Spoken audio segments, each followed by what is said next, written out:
मंत्री उदय सामंत यांची शिष्टाई फळाला, बच्चू कडूंचं अन्नत्याग आंदोलन तुर्तास स्थगित। 2 ऑक्टोबर पर्यंत कर्जमाफीची तारीख सांगा, नाहीतर मंत्रालयावर मोर्चा काढू, बच्चू कडूंचा इशारा। पालखी प्रस्थानापूर्वी वारकरी दिंड्यांना मिळणार 20,000 रुपये अनुदान। अनुदानाला प्रशासकीय मंजुरी, येत्या आठवड्यात अनुदान वितरित होणार। परदेशी शिक्षणाचं स्वप्न आता भारतामध्येच पूर्ण होणार। आंतरराष्ट्रीय विद्यापीठांचे पहिले शैक्षणिक हब मुंबई आणि नवी मुंबईमध्ये उभारण्यात येणार, मुख्यमंत्री फडणवीसांची घोषणा। शेतकरी कर्जमाफीसाठी नवी समिती स्थापन करणार, विविध योजनांतून शेतकऱ्यांना 45,000 कोटी रुपयांची मदत, तर उपमुख्यमंत्री एकनाथ शिंदेंची माहिती।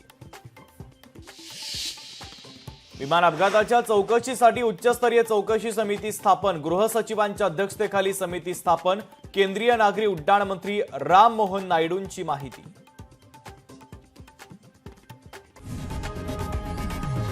लोकशाही मराठी ऐका, पहा, जागरूक रहा।